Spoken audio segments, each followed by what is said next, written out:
Topic is about the infectious disease medicine. इसको हम इंशाल्लाह करेंगे परवेज़ अकबर से, ताकि हमारा पीडियाट्रिक्स पॉइंट ऑफ व्यू से भी कवर हो जाए और मेडिसिन से भी हमारी जो है इन्फेक्शियस डिजीज़ कवर हो जाएँ। तो परवेज़ अकबर से जो मैं आपको बताऊँगी और जो एक्स्ट्रा पॉइंट्स होंगे बाकी बुक्स पे वो मैं आपको साथ साथ बताती जाऊँगी। ठीक हो गया? तो we are going to discuss about leishmaniasis.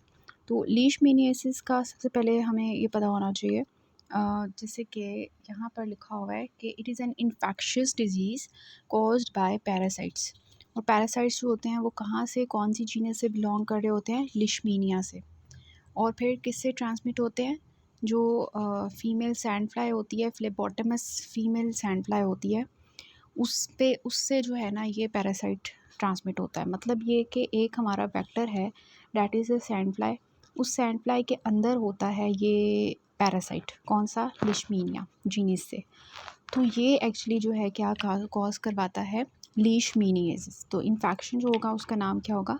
Leishmaniasis हो जाएगा। सो ये क्या है? ये पैरासाइट्स हैं जो लीशमैनिया के हैं।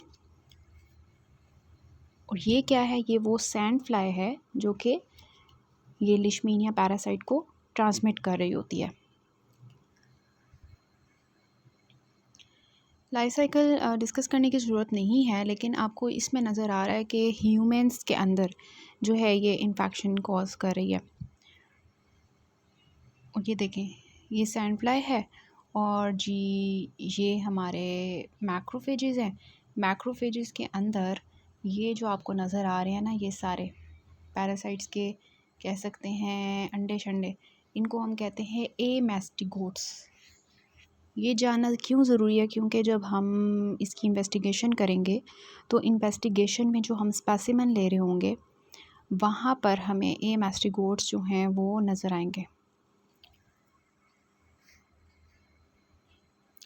सो इसकी टाइप्स ब्रीफली मैं थोड़ी सी पिक्चर्स आपको दिखाऊंगी, फिर मैं आपको बुक से बताऊंगी। थोड़ी सी चीज़ें हम पिक्चर से देख रहे हैं। अभी हमने देखा कि लीशमैनियासिस होता क्या है, कौन सी सैंड फ्लाई होती है, कौन सा ऑर्गेनिज्म होता है, पैरासाइट होता है। और हमने लाइफ साइकिल में देखा कि वो हमारे मैक्रोफेजेस के अंदर, ह्यूमंस के अंदर जो है मोस्टली स्प्लीन के जो मैक्रोफेजेस होते हैं उसके अंदर इसके जो अंडे शंडे पड़े होते हैं, एमास्टिगोट्स होते हैं, वो हमें नज़र आ रहे होते हैं। इतनी से बात की है अभी तक हमने। अब इसकी टाइप्स हमने देखनी है। देखें, सैंड फ्लाई जो होती है वो क्या है? एक कीड़ा है ना, कीड़ा किस्म का कीड़ा है। जैसे एक मॉस्किटो होता है, मच्छर होता है, इसी तरह सैंड फ्लाई है। तो वो क्या करती है? वो आके हमें बाइट करती है स्किन पे। ठीक है, जो भी एंडेमिक एरियाज़ होंगे वहाँ पर ये सैंड फ्लाई होगी, जाके स्किन पे बाइट करेगी। और बाइट करने की वजह से क्या होगा? सबसे पहले स्किन का प्रॉब्लम होगा, मतलब स्किन के ऊपर कुछ ना कुछ बनेगा, वो हम देखेंगे क्या बनता है। तो जो सबसे पहले ये जैसे आपको नज़र आ रहा है क्यूटेनियस लीशमैनियासिस होती है। फिर जब ये स्प्रेड कर जाती है तो ये म्यूकस मेम्ब्रेन्स के अंदर चला जाती है। तो ये लाइक आपको दूसरी नज़र आ रही है, नाक के अंदर फैली हुई है। This is the sub mucocutaneous leishmaniasis. और फिर ये जो आपको पेट नज़र आ रहा है बेबी का, पतला सा बच्चा है और देखें ब्लैक कलर का है। और इसके अलावा उसका पेट देखें कैसे बाहर आया हुआ है। इसका मतलब ये नहीं है कि ये मोटा है, इसका मतलब ये है कि इसके अंदर हेपेटोस्प्लीनोमेगैली हुई हुई है। तो विज़रल लीशमैनियासिस में आपको क्या मिलेगा? हेपेटोस्प्लीनोमेगैली। फिर जो है ये तीन इसकी मेन टाइप्स होती हैं, क्यूटेनियस, म्यूकोजल जिसमें म्यूकोक्यूटेनियस आ जाती है, एंड देन द विज़रल। ये तीन इसकी मेन टाइप्स होती हैं। ये ब्लैक कलर आपको ये शो कर रहा है कि दिस इज़ एक्चुअली काला आज़ार इसको कहते हैं। ये स्किन ब्लैक कर देता है जब ये पूरी बॉडी में मतलब एक किस्म का फैल जाता है ना, तो विज़रल लीशमैनियासिस हो जाती है। तो उसको हम काला आज़ार कहते हैं। काला आज़ार के एक्चुअली ये स्किन का कलर ब्लैक कर देता है। तो ये आपको कौन सी लीशमैनियासिस नज़र आ रही है? क्यूटेनियस लीशमैनियासिस, स्किन को इन्वॉल्व किया हुआ है। अब ये जो स्किन को इन्वॉल्व किया हुआ है ये आपको थोड़ा सा अल्सरेटिव भी लग रहा है, प्लेक लाइक लग रहा है। इसमें कुछ आपको पेप्यूल्स नज़र आ रहे होंगे, कुछ नोड्यूल्स नज़र आ रहे होंगे। और ये जो होती है ना क्यूटेनियस लीशमैनियासिस, ये आपको फेस पे नज़र आती है, यहाँ आपको एक्सट्रीमिटीज़ पे। जैसे ऊपर वाली पिक्चर में आपको फेस पे दिखाया हुआ था, यहाँ पे आपको एक्सट्रीमिटीज़ पे दिखाया हुआ है, बाजू के ऊपर। तो ये जो है जहाँ पे सैंड फ्लाई बाइट करती है ना, ये वो वाला रीजन है जहाँ पे वो बाइट करेगी, वहाँ पे एक छोटा सा पैप्यूल बनेगा और फिर यह बड़े बड़े होके 1 to 3 सेंटीमीटर्स के हो जाएंगे और फिर अल्सरेट कर जाएंगे। अब अल्सर जो इसका बना हुआ है जैसे आपको नज़र आ रहा है, ये डीप है या शैलो है? This is shallow. और इसकी दर्द होगी या नहीं होगी? नहीं होगी, नॉन टेंडर होगा। और इसकी जो आपको मार्जिन्स नज़र आ रही हैं वो किस कलर की नज़र आ रही हैं? रेड कलर की। और तो हम कहते हैं इरिथमेटस मार्जिन्स होती हैं और शार्प मार्जिन्स होती हैं। ठीक हो गया। ये मैंने आपको सारी इसकी जो फ़ीचर्स हैं ना, ये आपको बताए हैं परवेज़ अकबर से। जो आपकी हेडिंग है ना क्यूटेनियस लीशमैनियासिस, वहाँ पे ये लिखा होगा। ये देखें, फेस को इन्वॉल्व किया हुआ है cutaneous leishmaniasis. This is mucocutaneous leishmaniasis. तो म्यूकोज़ल लीशमैनियासिस का भी मैं आपको परवेज़ अकबर से रीड करके बता देती हूँ कि म्यूकोज़ल लीशमैनियासिस जो होती है ये हमारी कब होगी? जब स्किन के अंदर जो इन्फेक्शन था वो ब्लड के थ्रू स्प्रेड हो गया और अब आ गया कहाँ पर? नेज़ल एरिया में या ओरोफेरेंजियल म्यूकोज़ा में। और वहाँ पर आकर इसने जो है वो म्यूकोज़ल लीशमैनियासिस कॉज कर लिया। अब ऐसे जो पेशेंट्स होंगे उनको क्या सिम्टम्स आएंगे? नाक के नेज़ल कंजेशन होगी, डिस्चार्ज होना शुरू हो जाएगा, रिकरेंट एपिस्टेक्सिस होगी। ठीक है, तो ये हमारा है म्यूकोज़ल लीशमैनियासिस। ये एक्चुअली उन्होंने बताया हुआ है कि सैंड फ्लाई बाइट करती है और फिर अंदर जाती है और फिर किस तरह से जो है हम इसको ट्रीट वगैरह करते हैं। इसको छोड़ें, आगे आएँ। ठीक है, ये सैंड फ्लाई बाइट किया हुआ है और इन्होंने दिखाया हुआ है कि स्प्लीन में जाती है, बोन मैरो में जाती है, लिम्फ नोड्स में जाती हैं, इसके सारे जो ऑर्गेनिजम्स होते हैं पैरासाइट्स के, और वहाँ पे जाके फिर ये मसले क्रिएट करेंगे। बोन मैरो को आपने याद रखना है क्योंकि इसमें ना आपको पैनसाइटोपिनिया मिलता है, एनीमिया मिलता है, थ्रोम्बोसाइटोपिनिया मिलता है और जो है ल्यूकोपिनिया मिलता है। आरबीसीज भी कम हो जाते हैं, प्लेटलेट्स भी और डब्ल्यूबीसीज भी।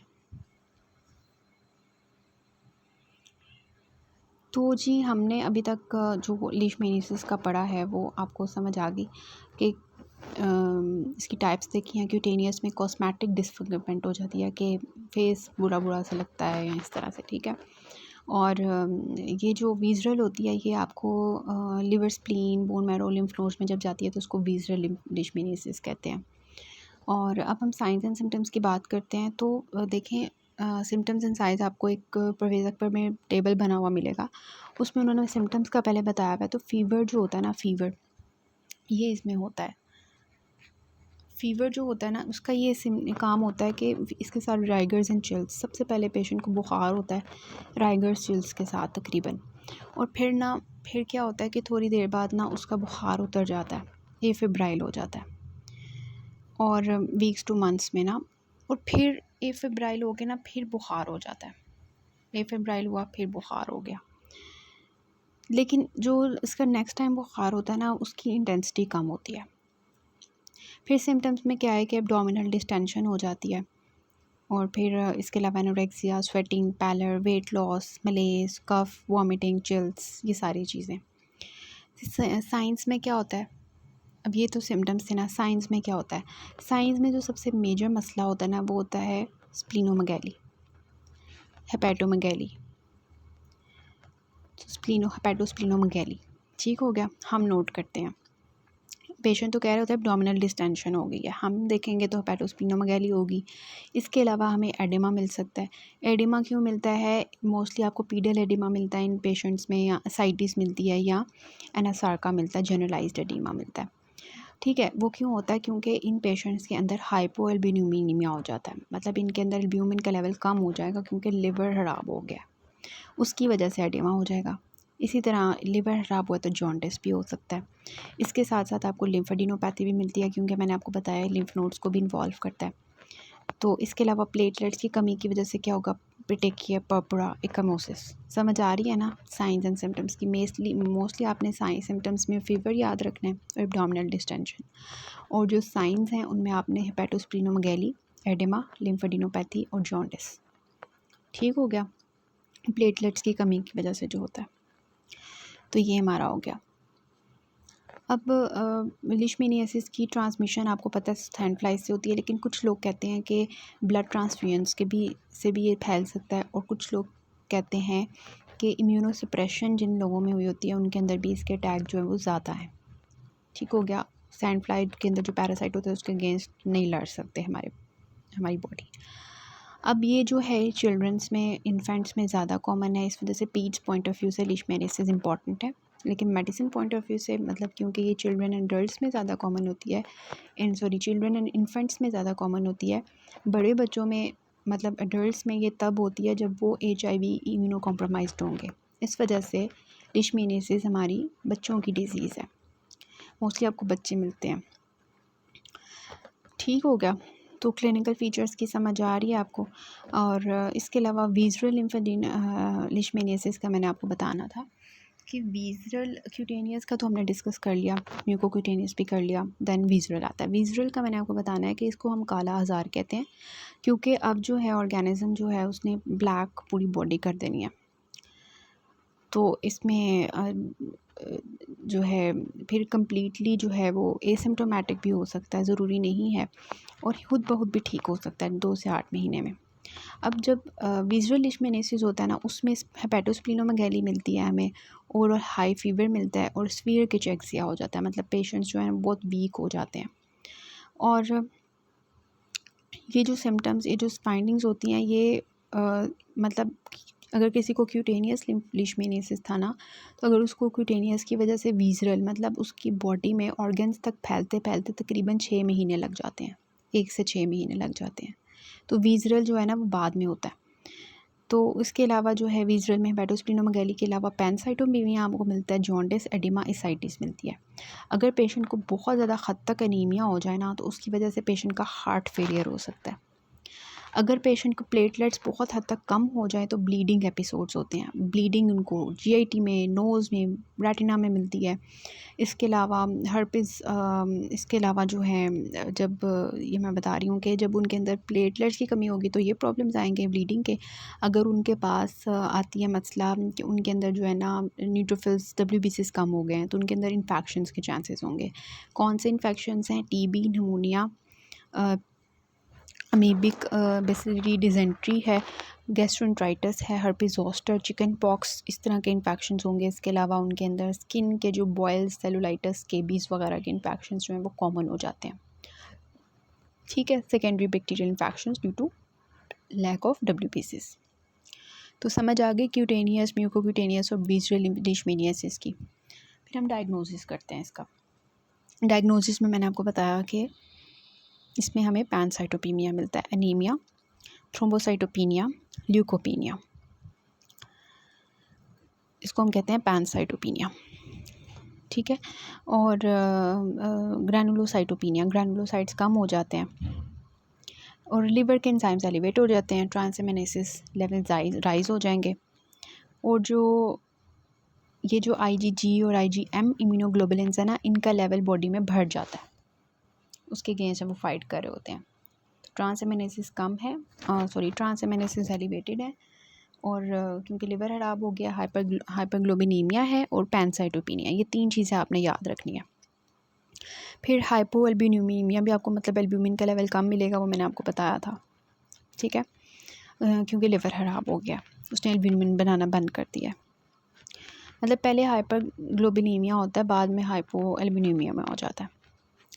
लेकिन डेफिनेटिव डायग्नोसिस जो है ना वो ये है, स्प्लीन के अंदर से ना हम स्मीयर्स लेते हैं, स्प्लीन के स्मीयर्स देते हैं, उसमें ना हमें एमास्टिकोर्स मिल जाते हैं। एमास्टिकोर्स मैंने आपको बताया था ना, इसका डेफिनेटिव डायग्नोसिस होता है। अगर आपने कंफर्म करना है ना किसी को लीशमैनियासिस है, तो उसकी स्प्लीन के अंदर से स्मीयर लो, उसके अंदर देखो आपको एमास्टिकोर्स मिलेंगे, मैं आपको नीचे फिगर भी दिखाती हूँ। तो स्प्लीन में से ले सकते हैं, बोन मैरो में से, या लिम्फ नोड्स में से स्मीयर्स ले सकते हैं। लेकिन स्प्लीन का ये होता है कि कुछ लोग स्प्लीन से स्मीयर्स ले रहे होते हैं और फिर हैमरेज बहुत मैसिव होना शुरू हो जाता है, तो फिर हम दूसरों से लेते हैं, बोन मैरो या लिम्फ नोड से, लेकिन आइडियल जो है वो स्प्लीन से लेना होता है। ठीक हो गया। इसके अलावा बफ़ी कोट स्मीयर्स होते हैं। बफ़ी कोट स्मीयर्स जो हैं ये हम इम्यूनो को सप्रेस जो लोग होते हैं ना उनके अंदर लेते हैं। तो पफ़ी कोट एक्चुअली ये होता है कि देखें हमारा जो ब्लड होता है ना उसको हम सेंट्रीफ्यूज करते हैं तो एक लेयर बन जाती है WBC जो प्लेटलेट्स की, उनमें से स्मेयर निकालते हैं, तो ये बफ़ी कोट स्मेयर्स होते हैं। ये हम इम्यूनो कॉम्प्रोमाइज़्ड जो लोग होते हैं ना उनमें करते होते हैं।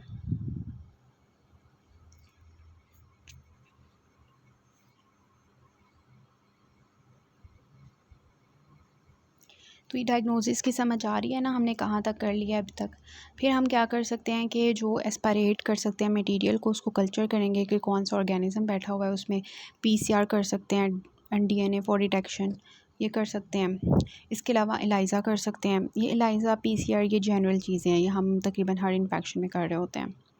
इसके अलावा इम्यूनोफ्लोरेसेंस एंटीबॉडी टेस्ट होता है, ये करते हैं। ये जो है ना, ये PCR और ELISA, antibody, immunofluorescence antibody test, organisms के लिए कल्चर, ये मतलब जनरल सी चीज़ें हैं, हर किसी में कर रहे होते हैं, ठीक है। देन आता है agglutination test using stained promastigotes in the rapid K39 strip test. ये आपका MCQ है कि हम ये करते हैं, ये हमें K39 स्ट्रिप होती है इस तरह की, ठीक है।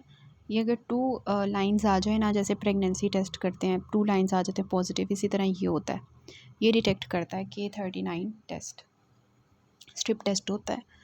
स्टेन्ड प्रोमेस्टिगोट्स होते हैं, वो आपको क्लियरली बता देते हैं। तो ये आपके सारे टेस्ट हो गए। पैनसाइटोपिनिया, ट्रांसएमिनेसिस, हाइपरग्लोबिनीमिया, मतलब आपने CBC करवाई हुई है ना, तो उसमें आपको मिले हैं। LFTs करवाए हुए हैं, फिर आपने स्मीयर्स लिए हुए हैं, कल्चर लिया हुआ है, लाइजा PCR करवाया है, इम्यूनोफ्लोरेसेंस एंटीबॉडी टेस्ट करवाया है और K39 स्ट्रिप टेस्ट करवाया। तो डायग्नोसिस की समझ आ गई है। अब हम आगे चलते हैं कि अब इसके ट्रीटमेंट कैसे करना है। तो ट्रीटमेंट में first of all we have ये आपका MCQ होता है, एंटी मनी SB कंपाउंड्स होते हैं, सीटो स्टीबोग्लूकोनेट, ठीक है। इसके स्पेलिंग्स जो हैं वो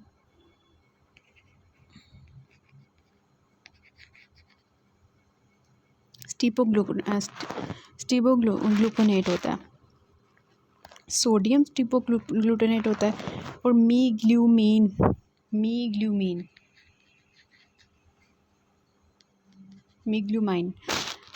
ये दोनों जो है ना एंटीमोनेट, मतलब ये दोनों एंटीमोनी कंपाउंड्स होते हैं, पेंटावेलेंट, इनको हम यूज़ करते हैं। These are mainstay for the anti leishmanial chemotherapy.